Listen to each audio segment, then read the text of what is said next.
planning energy to give his initial remarks so that we can move into the panel discussion more meaningfully. Thank you, sir. Yes.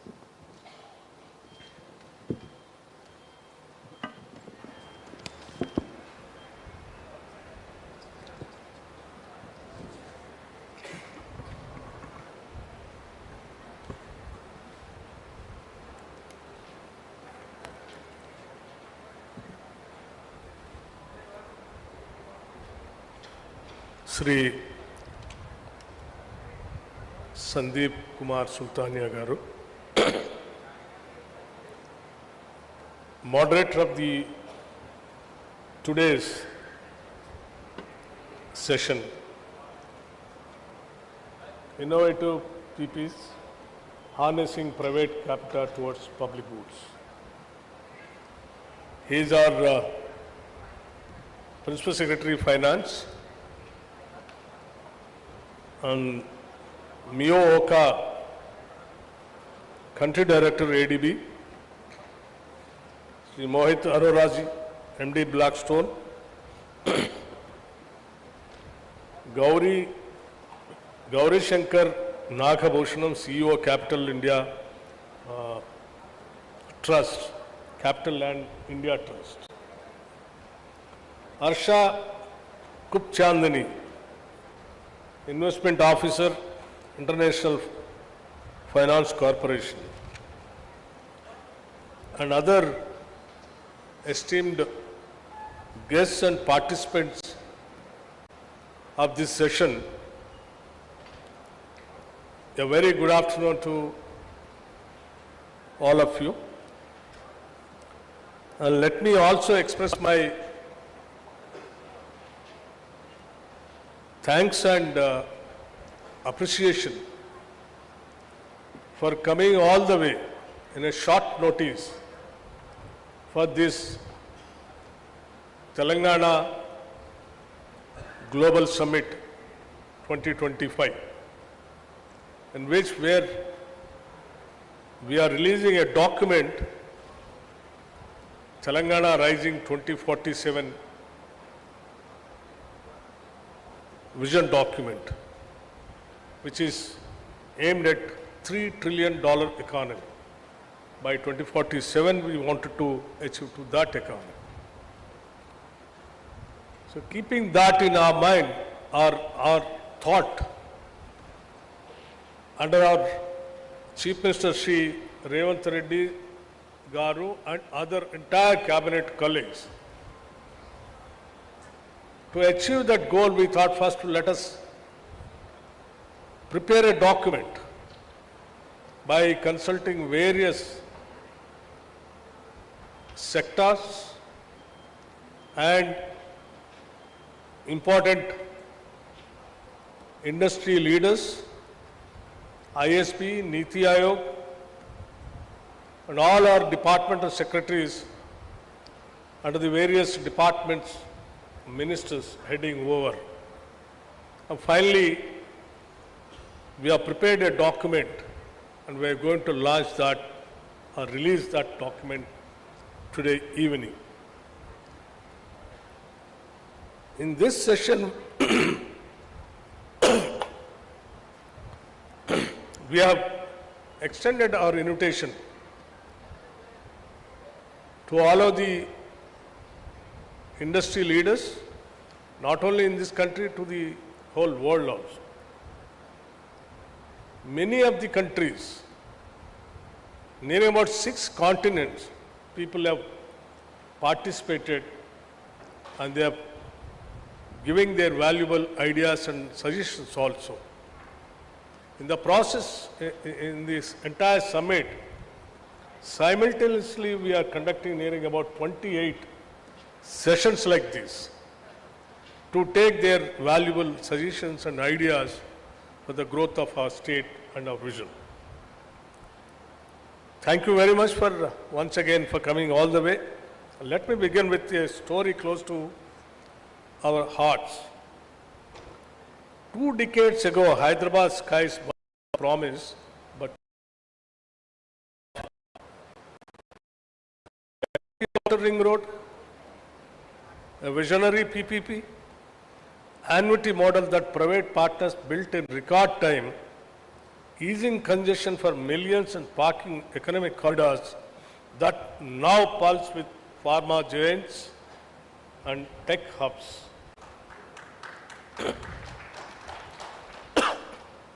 That single project did not just move vehicles, it accelerated Telangana's destiny, proving PPs turn bold visions into thriving reality. At this Telangana Rising Summit, as we unveil Vision 2047's roadmap to a $3 trillion economy, the truth is stark. Our US dollar 200 billion GST and 37% investment rate yield 70 or 75 US dollars billion yearly. Yet, a 30 billion gap looms today, expanding relentlessly. PPs are the engines for core urban, in the sense cure, peri-urban pure, and rural agri rare zones, targeting $1 trillion economy by 2034. Unleashing private capital for metros, solar parks, and skill hubs while freeing public funds for human development and net zero ambitions. Three fiscal realities compel this: GST limits, tax to GSDP hikes, FRBM caps borrowing at 3% of GSDP, dwindling household savings, starve long-term projects. PPs break these chains, channeling institutional funds into transport, renewables, and digital infrastructure with smart risk allocation for scale and efficiency. We have nailed it before. For example, Hyderabad International Airport's lasting concession with public oversight. Our outer ring road, rapid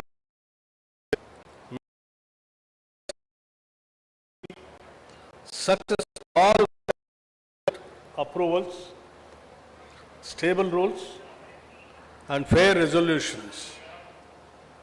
Global examples guide us. Chills $15 billion via standardized contracts. Australia's affordable water reliability, UK's outcome-driven hospitals, Canada's transport public-private partners in Vancouver attracting pension funds. Vision 2047 envisages private capital playing a dominant role, with public-private partnerships contributing approximately 10 to 15% of total investment. This contribution is vital for reducing fiscal pressure and accelerating long gestation projects in mobility and clean energy and social infrastructure. By anchoring investment in well-structured public-private partnerships, Telangana creates a scalable financing environment aligned with the long-term goals. Areas of public-private partnerships: expansion in Telangana, transport and urban mobility. As urban centers expand, as you are all aware, the Telangana state is more or less a city. It is expanding in such a way that is how government are also designed, like core urban regional economy, like within the outer ring, inside of the outer ring road, beyond outer ring road, in between regional ring road is peri-urban regional economy, and beyond regional ring road, rural agriculture regional economy. That's how the state has been, we have designed to expand our urban area also. As urban centers expand, demand for metros, BRT corridors, and road systems will grow more and more.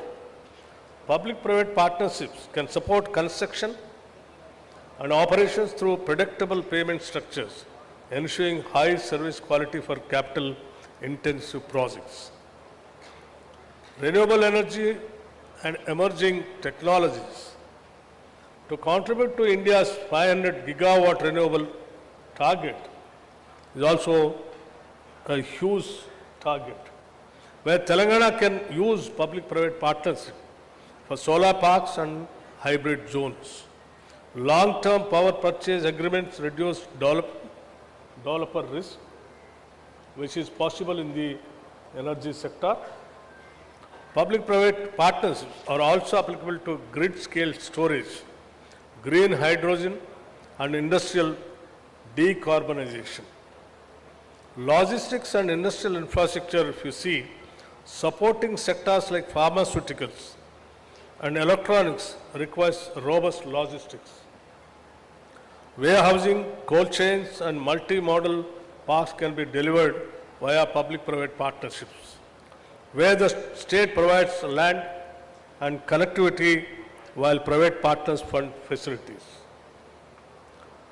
Even digital and data infrastructure also. Artificial intelligence, cloud computing demands significant digital infrastructure today. Public-private partnerships models can facilitate data centers and fiber networks by combining public utility provisioning with private technology investment, positioning Telangana as a digital hub. Healthcare also, public-private partnerships can expand diagnostics and hospitals with payments linked to service quality. Education partnerships can support digital classrooms and skill centers. As already we have started skill centers in our state, like, one skills university, which is already started here in this Bharat Future City, where we are conducting this seminar. It is on the construction, the classes already started in other campus. Maybe very soon, in another 3-4 months, we are going to inaugurate that building also here. Apart from that, way back when we started nearing about some ITIs, nearing about 65 ITIs, old ITIs, the moment we came to power, the present government, we have converted and all these ITI centers as advanced technology centers, where the skills are taught there in those centers. And now, apart from 65, another 40-45 centers we have newly sanctioned, nearing about 105 centers in the entire state. Now the skills centers have started with public-private partnerships. Many of the industry leaders involved in this skills university and advanced technology centers also. Their participation, they deciding the syllabus, they are selecting the academicians, and they are teaching and taking them into their companies as their workforce or talented human resource. So, outcome-based contracts here, workforce contracts tied to job placement and skill development programs. And water and sanitation also, performance-based models can enhance operational efficiency. Advanced PPPs, tools for Telangana's investment agenda. To attract long-term capital, the state can employ sophisticated instruments, partial risk guarantees, mitigate regulatory risk to attract institutional investors. Outcome-based financing links payments to specific indicators, learning outcomes like aligning public goals with private operations. Blended capital combines public capital with private investments for innovation-driven sectors.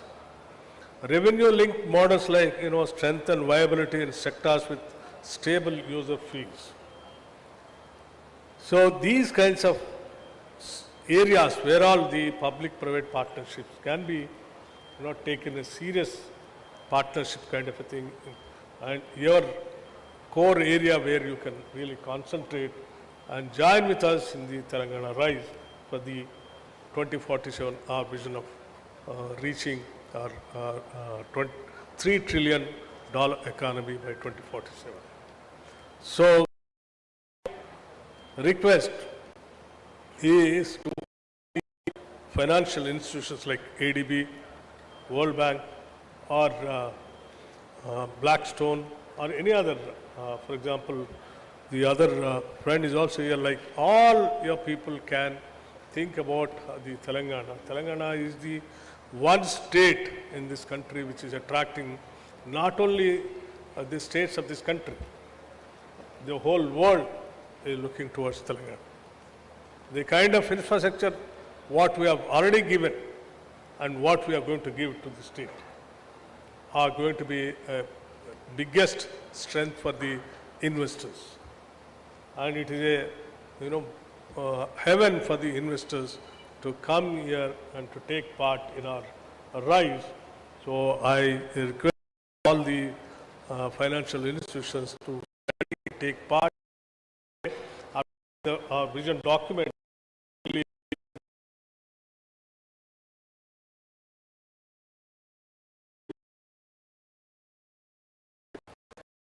and Telangana's $3 trillion action demand a substantial investment gap that public resources alone cannot cover this dream.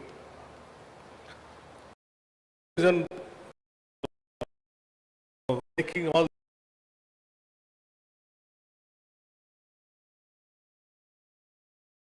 efficient solutions by maintaining physical production.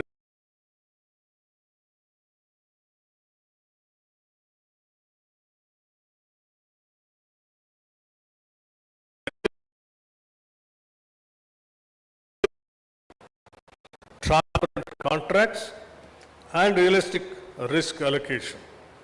Used strategically, public-private partnerships will be instrumental in converting Telangana's development goals into concrete infrastructure and social outcomes. So, once again, I'll conclude. I'll not take much of your time. We are all waiting for your valuable suggestions also. My only request to all the participants, please go through our document which we are going to release. And wherever you find you want to invest and the state is ready to invite you, welcome you, and you all aware that Telangana's Atma is hospitality. Our hospitality is our philosophy. And whoever comes here to invest, and whoever joins with us in the rise of Telangana, we will treat them as our family members and we will embrace them and carry them along with us. Thank you very much.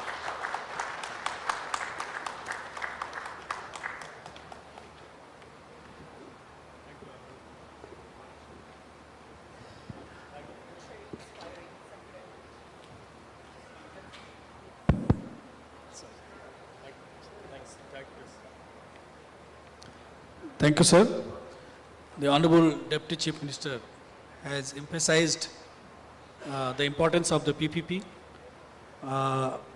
and the success which Telangana had in many of the important projects like ORR, Metro Rail, Skill University. So these are all very, very successful projects which Telangana has already executed before. And he has also emphasized upon the limitations of the state government in raising the finances. So that's where the importance of the public-private partnership becomes very, very important. Our Deputy CM has also emphasized that, as we have kept a target of $1 trillion by 2034 and $3 trillion by 2047. So our investment rate, which is at present the 37%, has to go to 50%. So for that we require more funding for accelerated development, accelerated growth rate. So so our Honorable Deputy CM has made it very, very clear in the beginning itself as to why we are pitching for public-private partnership. And our experience in the past, basically, we are trying to convey that our state is very, very ready and poised for this kind of investment. Our Deputy CM has also said that today evening, our Telangana vision document is going to be released, and all the participants are requested to go through it, and wherever there is a possibility of investment and doing something more concrete technologically, I think the state will be welcoming all of you. With this, we will move to the next part of the question. I'll ask Harsha Khubchandani, that is for future-ready infrastructure. With plans for logistic parks, industrial corridors, and increased energy needs, how can PPPs be leveraged to build and finance future-ready infrastructure that is resilient to climate change and driven by frontier technology, moving beyond conventional projects? Harsha. So, thank you for having me here. I think future-ready means many things, and you rightfully pointed out. One is resilience to climate change, resilience to natural disasters, and the other is being prepared for technology upgradations.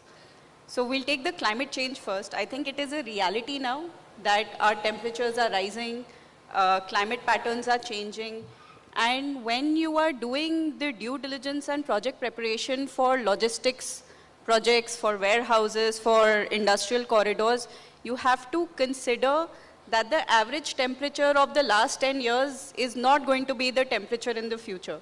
It is going to be much higher temperature, chances of flood might be higher, all those things then need to go into your design of your project. So you have to be prepared for higher temperatures, you need to prepare your drainage design accordingly, you need to prepare your cold chain accordingly, you need to prepare the warehouse design in such a way that the temperature when it is very high also your products are fine. Same for industrial corridors, the road might crack at very high temperatures. These are all small examples of how the climate change is affecting our projects today. It means that the maintenance cost is higher for such projects. It means that the developer who took the risk of those projects before is now not making the profits that he thought he would. So all of these things need to be incorporated in the project stage, in the project design stage, and all projects that the government of Telangana is now considering on a PPP basis should take up a climate change assessment as part of the technical due diligence part. The other now is the technology readiness of our projects. Now, this is something that cannot be predicted today for a 30-year project. Chances are that for the next 10 years, you might still be able to predict technology, but beyond that, it is very difficult to. This requires your contracts to be flexible. It requires that the parties approach projects in the spirit of a partnership and not that, oh, technology is changed, you have to push the developer. The technology also has a cost. So some and some understanding and consultation between parties is required at such stage, and the contract, the PPP contract has to be designed to accommodate the excessive cost from better technology which might need to come in. These are just some examples, but the bottom line of what I'm trying to say is that a lot of the work has to be done at the preparation stage. Please prepare projects carefully, take the time for the due diligence, and then when you bring them to the market, the industry prefers certainty around projects and well-prepared projects. Thank you, Harsha. I think you have touched a moot point of this climate, readiness, where it's very, very important that when we prepare the plan or prepare the DPR, it is very important that we keep the climate readiness in mind and future rising temperature in mind. And she also spoke about technology, readiness. As we all know, the technology is moving very, very fast, and the technology which is today may not be there after 10 years. It may be something else. So flexibility in the plan is also very, very important when we do the PPP, so that investor is very, very confident about it. So thank you, Harsha. And I will move to the next question. request Mr. Gauri Sankar about green infrastructure. Given Telangana's focus on green energy, what innovative PPP models can be used to attract private capital for large-scale renewable energy projects and sustainable public transport systems while ensuring a viable return on investment for partners? Honorable Deputy Chief Minister Garu, Shri Sandeep Garu, fellow panelists and dear delegates, chala santosham ivala participate chese dantlo in this great event that is being organized at such a short notice. On the specific question of what models can be adopted, I think it's fairly simple. I mean, PPP projects evolved because these are largely very, very long-term projects. Some of them take 20, 30 years. Financial viability is quite challenging, and that's the reason why it was felt that a public and a private enterprise should jointly solve for it. Otherwise, each entity on its own would find it challenging. So in the most important question of green energy and more sustainability linked infrastructure, the models, even before we get into the models, I think the critical aspect that one has to address is how is the risk being quantified and how is the risk being mitigated. Because for any project to be deemed attractive for private capital, it has to be first bankable. For projects to be bankable, as all of us know, Andhra home loans seasuntaru, it's you know how banks do their diligence and know what are all the questions they ask. So any project should first qualify the bankability aspect of it, and that means the risks have to be quite clearly quantified and the risks have to be quite clearly mitigated. That is the first step in the process of making any PPP project viable in that front. And the second thing is, Hyderabad and the state of Telangana is at the forefront of technology. Today, if you see where, as the Honorable Deputy Chief Minister was mentioning, Hyderabad has leapfrogged into the, becoming a technology and innovation center. And, irrespective of who has, been, coming to look into India, they all want to end up a large part of their share of investments and a large part of people coming and setting up shop end up being in Hyderabad because it is a technology center. And in terms of for green energy per se, because this is something which is absolutely critical for any industry that you're operating in, whether you are in the hardcore renewable space for its own sake, or if you're in the IT space, or you're in data centers, or you are in any other logistics or transportation, how you power it through green energy is becoming very critical. To fund these projects, therefore, these long-term projects, in addition to risk mitigation, some form of blended financing can be looked into, wherein you have capital, you have different tiered capital. Private capital should be taking the larger portion of the risk. There are public funds that should be taking, a lesser portion of the risk. For instance, you could come up with public financing of, let's say, for every 100 rupees that public puts in, private capital has to put in 900 rupees. And the 1,000 rupees goes into implementation of a project. And the risk and rewards can be, linked in the manner that who takes the bigger risk gets a bigger reward and who takes the lesser risk get the lesser reward. This sort of gives us more comfort that for private capital that there is someone else, the local communities through the government and through the public are actually underwriting the risks of the project and are serious about the execution and the completion of the project.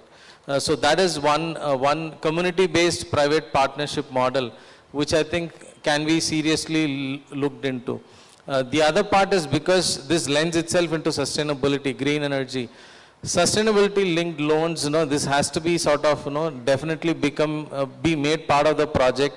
And the project also has to be broken up into enough pieces. The one other challenge we typically have in PPPs is that it's contractually very laborious. It's a long-term contract, and as Harsha was saying, you have many things change during the course of the contract, and usually this leads to a lot of wishful requirements sometimes coming up, and there is a long-term interest of the private capital and the government, but the contracts who are working on are interested in the short-term nature of their execution.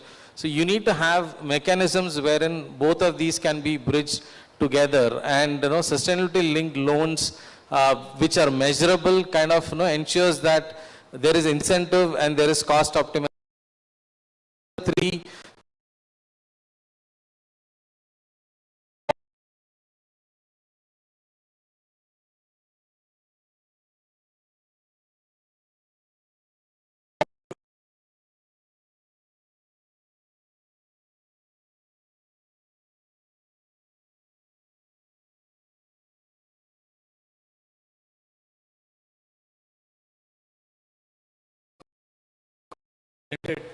financing where 10 from the public exchequer and from private. I think this is a very important point you have touched.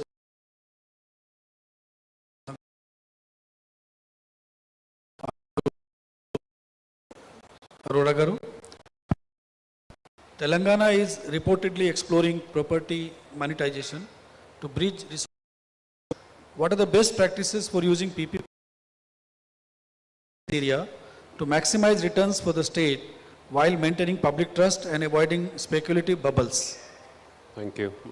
Honorable CM Sir and Mr. Sandeep, thank you for having us. Thank you to the entire audience for joining us here.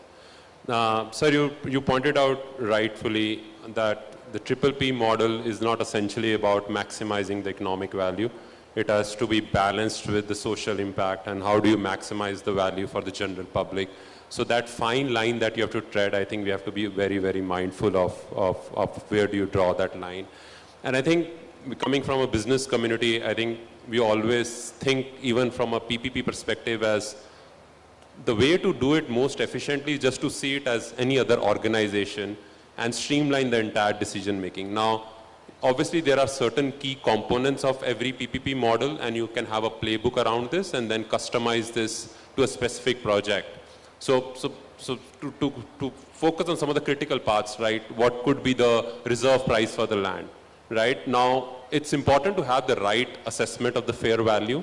As a government, you obviously don't want to fire sale anything, but at the same time, you don't want to discourage private participation. It's easier to get anchored to where the last bidding happened and adjust it for inflation, but markets change, the systems change, the priorities change, and hence every time we are trying to do a PPP, it's important to do a fair assessment and have a thought process around what the base price is going to be for this. I think the second aspect of this is exactly how do you monetize this land bank. Now there are various models. You can do an upfront sale, you can do a long-term lease, or you can do a mix and match. Again, it depends upon which asset, which market, and what are the priorities. In some of the city center projects, probably the private capital would be keen to front load their entire capex, but in some of the peripheral locations where you want to encourage them to come to, you might need to give them concessions where the lot of capex is not front loaded, but essentially in terms of the lease payments, it's given over time. I think the third critical component of any ideal public-private partnership, I would say, is how do we ensure that the execution contract is watertight and there is no speculative bidding?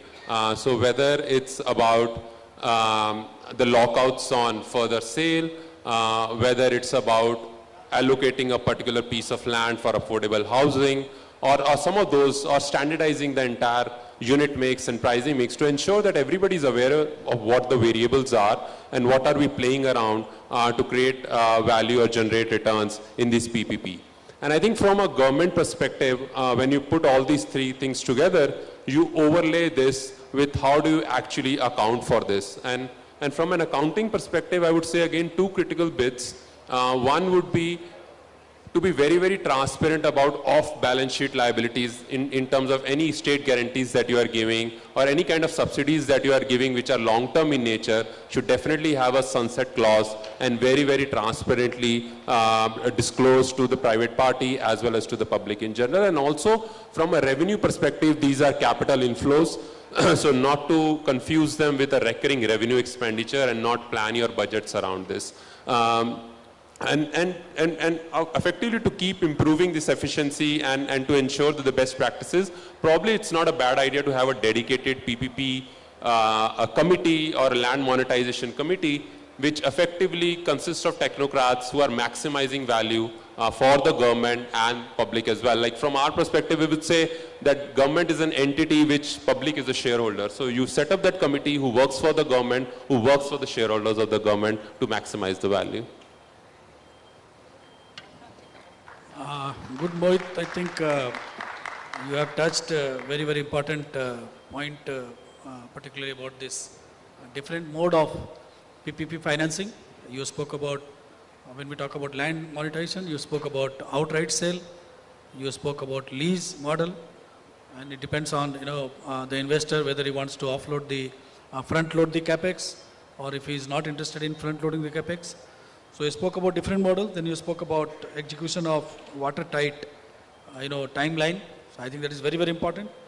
And last point which you said about dedicated PPP committee, I think is an important suggestion which we'll definitely discuss upon once the conference is over.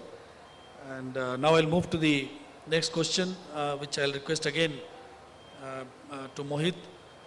Affordable housing. How can PPP models be structured to accelerate the delivery of high quality, affordable housing, especially in fast growing urban centers like Hyderabad and second tier cities, ensuring this growth is inclusive and aligns with Vision 2047? Sure, sir. Sir, as Blackstone, affordable housing is very close to our heart. We do this in big way in some of the urban centers, including New York and London. Again, I think it's very critical, as you rightly pointed out, with a lot of immigration happening into some of these commercial centers and land prices and house prices going up. It's important that the affordable housing is focused, and it has to be focused through a PPP partnership to ensure that the housing remains affordable for the people who are coming into some of these urban centers for better opportunities. Again, coming from Mumbai, I would say, sir, there are various ways to structure this PPP. One is obviously cross-subsidy program that we see a lot in Mumbai, which is typically called a slum rehabilitation plan, or an SRA as we call it, where the government gives you the land. It might be encroached or otherwise freely available. The private party comes in, they have a little bit of a market units or a market apartments that are sold at market prices, and at the same time the profits from them actually goes ahead and compensates the affordable component of that development. So it's a mixed development with an affordable component and a market component, where the market component subsidizes that affordable component. So that's one way to look at it, which we are seeing in Mumbai being done big time. The other way could be just the viability gap fundings that you do, and that are more critical, I would say, in some of the periphery areas where the market prices of even the market units are not that high, or the land prices are not that high, that actually giving land at a concession is adding or is ensuring that the project becomes viable. So at which point in time there is an absolute amount of capex that government might need to support to ensure some other periphery projects are also taken off. But I think equally important, sir, and that we are seeing a lot in some of the developed markets, and we would want to see big time in India as well, and specifically Telangana, is the entire concept around rental housing. This is something that can very well take care of a lot of this population which is coming in and moving out. A lot of this mobile population where you have affordable rental housing for them. We've taken a big initiative under PMAY. But if you compare India to some of the other developed economies, what you see typically in India, why rental housing has not taken off, it's today probably like 15% of the market, vis-a-vis 40-50% in some of the developed markets, is one, the rental yields are very low. The rental yields in a house in India are probably close to 2-3%, the financing rate of 8%, vis-a-vis some of the markets like US and Europe, where the rental yields are close to 6 and the cost of financing is 5, right? So the delta where a lot of private parties are not able to come and actually support affordable housing. And despite these positive yields, a lot of government, like in US, sir, if you're building an affordable housing, you actually get construction cost linked tax credits. So essentially, if you're spending $100, you get that $100 back as tax incentives, which you can monetize over the next 10, 15 years. And what these developers do is actually discount that cash flow upfront and secure capital from the private equity guys and reduce their overall cost, right? In some other countries in Europe, including Germany, they essentially give 60% of the cost of construction as loans, which are at very marginal rates. They are backloaded in terms of principal repayment, and actually if you deliver ahead of the milestone,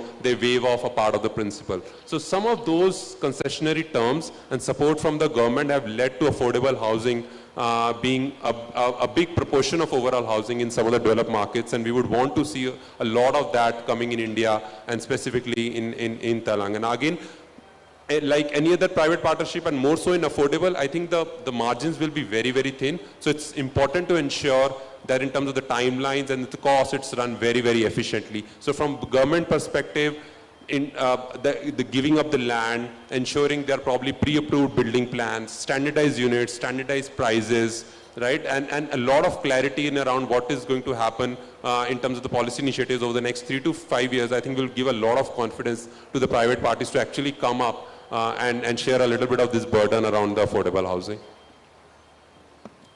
I think what Mohit just raised about this rehabilitation plan, I think the Mumbai has a great example of Dharavi slum rehabilitation. So I think that's a good idea. Then you spoke about this viability gap funding. I think with the cost of land rising, you know, the cost of housing also is rising very much in most of the urban parts of the country. So I think that's also a good idea.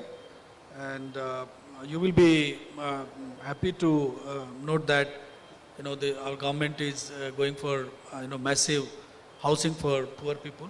Almost 20 lakh housing in next 4 or 5 years is the plan. And the cost of one housing is more than 5 lakh rupees. So that's going to be a big housing project. Almost 2.5 lakh to 3 lakh houses have been grounded. They are getting constructed. So housing is definitely a priority for the government, and we are also thinking of the middle class housing, and that's where the whole challenge is. So in that case, your rental housing scheme, which you said, I mean, you mean to say that government should construct houses and give it on rent, because in private sector it doesn't work out because the rate of returns on rent is much, much lesser than the bank interest. So I think good ideas have been given by you.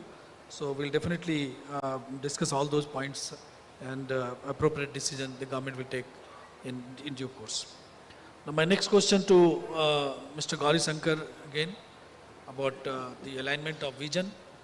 How can the state ensure that individual PPP projects, which often have a 20 to 30 years lifespan, remain agile and aligned with the evolving priorities of the Telangana Rising 2047 vision, especially with the shifts in technology and climate goals?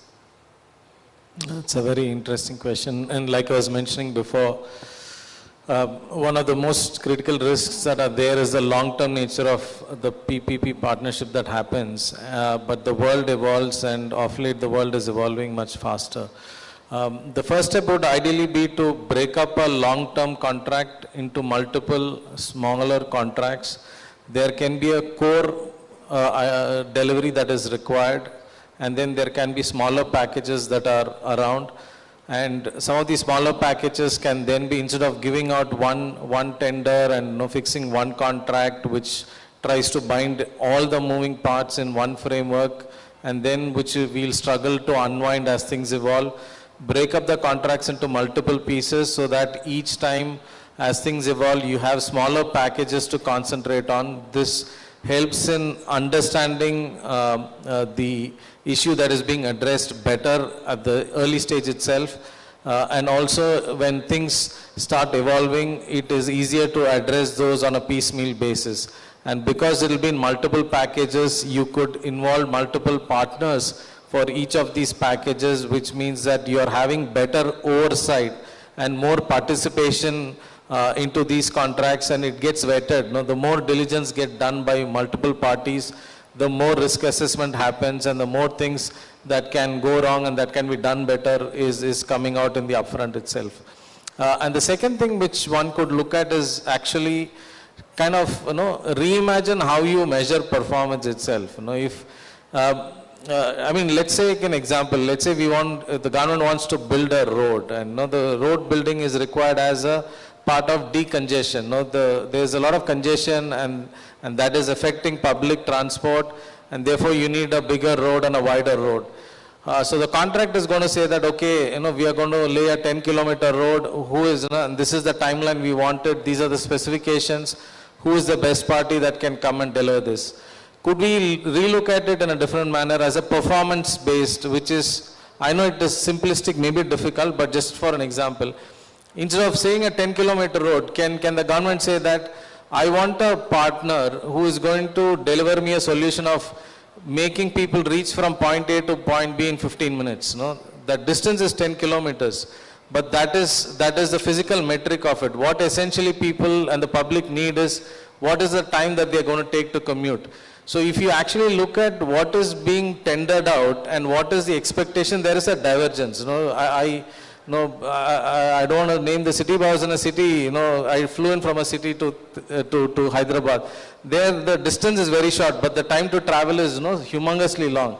So in one way, the government may be meeting its requirement by tendering it 10 kilometers, but if it's going to take you 2 hours to travel, it defeats the purpose. So can the government look at performance-based measures when they sort of look at these, PPP contracts, so that they are much more agile. With that you bring in, when you pose that problem set to professionals, they are going to come up with solutions which may not have been thought through initially itself. And the third thing I would say is that in most cases, the preparatory work that is required is a lot more, which gets underestimated. When a PPP project is envisaged, it is an idea, but it requires a lot of technical assessment and a lot of due diligence, which requires a lot of funding. So I would recommend that the government actually look at setting up some fund, allocate a fund which actually looks at diligencing the projects much more rigorously, and so that when those contracts are coming to the market, they can be easily understood and they can be easily sort of tendered and participants at it. It does cost a little bit upfront, but it saves a lot of time value of money for the government. The government may be putting 10 rupees today, but if it's able to save 6 months or 12 months of timeline, the amount of benefit that it is able to pass on to the eventual public is humongous in terms of value. And the last point, to bring in the private participants ahead of time. There is a lot of times when private participants are happy to do pro bono work with the government to find out solutions. They may not end up winning the tender, but that is okay.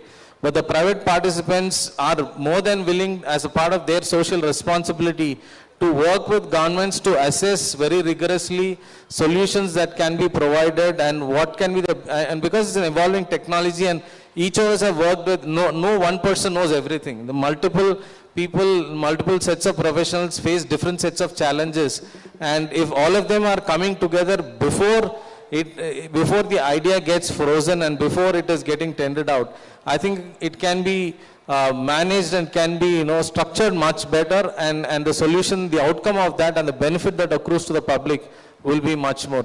So that's my short view on this one.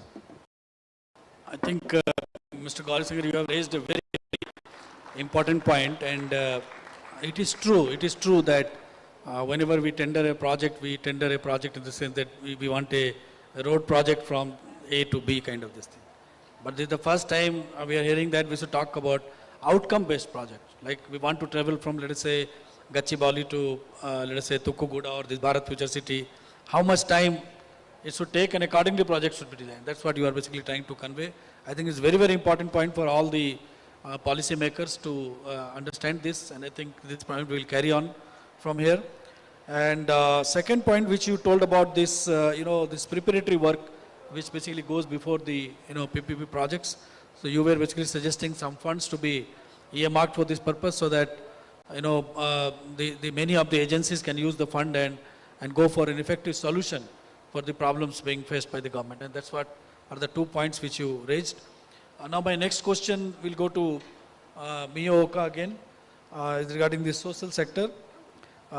this beyond economic growth, how can PPPs in social infrastructure such as healthcare facilities, education hubs,